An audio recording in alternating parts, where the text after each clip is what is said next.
দোয়া করো মা। শুরুটা যেহেতু ভালো হয়েছে, ব্যবসাটাও ভালো চলবে ইনশাল্লাহ। দোয়া করো বাবা, তোমার পেনশনের টাকা ইনভেস্টমেন্ট। ভাইয়া আমি কিন্তু প্রতিদিন আসবো। তুই এখানে সারাদিন থাকিস।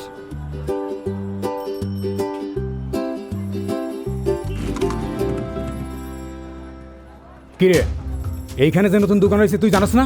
জানি না তো বড় ভাই। তো করস কি তুই?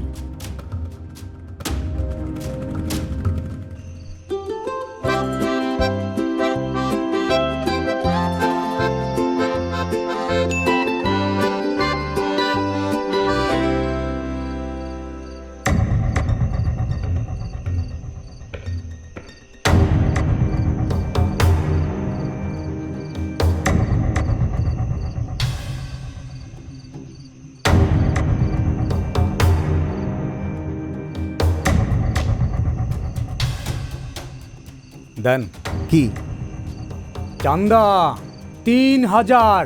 চান্দা? চান্দা দে। কিসের চান্দা? নতুন দোকান বসাইছো, কসকসা টাকাও গুনতাছো। আর চান্দা চিনো না? ভাই দেখেন, আমি এই জায়গায় পারমিশন নিয়ে দোকান বসাইছি, কোনো চান্দা মান্দা আমি দিতে পারবো না। অন্যদিকে যান। অন্যদিকে যাবো না? এই তুই ওর কাছ থেকে সবকিছু নিয়ে আবি, আর তুই ওর কাছে যা আছে সবকিছু লওয়া লাও। মানে কি?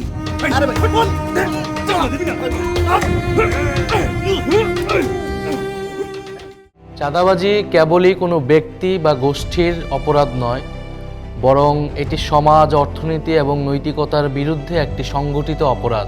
চাঁদাবাজির কারণে সবচেয়ে বেশি ভোগান্তির শিকার হয় সাধারণ মানুষ, ক্ষুদ্র ব্যবসায়ী এবং শ্রমিক শ্রেণীর মানুষ যারা রয়েছে। আমি স্পষ্টভাবে বলতে চাই, গণঅভ্যুত্থান পরবর্তী এই নতুন বাংলাদেশে এবং এই ঢাকা 11 আসনে চাঁদাবাজির কোনো স্থান থাকবে না। কারণ আমি বিশ্বাস করি, জনগণ যদি ঐক্যবদ্ধভাবে কোনো অন্যায়ের বিরুদ্ধে দাঁড়ায়, তখন কোনো স্বৈরাচার যেমন টিকতে পারে না, কোনো চাঁদাবাজও সেই ঐক্যের সামনে টিকতে পারবে না। চাঁদাবাজির সাথে যে বা যারাই জড়িত থাকুক না কেন, তাদের বিরুদ্ধে সঠিক আইনানুগ ব্যবস্থা গ্রহণ করা হবে। তাদের দলীয় পরিচয়, রাজনৈতিক প্রভাব বা ক্ষমতার অপব্যবহার কোনো কিছুই এই অপরাধীদেরকে রক্ষা করতে পারবে না। আমি চাই ব্যবসায়ী, তরুণ সমাজ, শ্রমিক, সাধারণ মানুষ নির্ভয়ে চাঁদাবাজির বিরুদ্ধে কথা বলবে, কারণ আপনাদের এই কণ্ঠস্বরই চাঁদাবাজির বিরুদ্ধে সবচেয়ে শক্তিশালী অস্ত্র। আসুন আমরা একসাথে আমাদের এই ঢাকা 11কে একটি চাঁদাবাজ মুক্ত, নিরাপদ, ইনসাফ ভিত্তিক এলাকা হিসেবে গড়ে তুলি।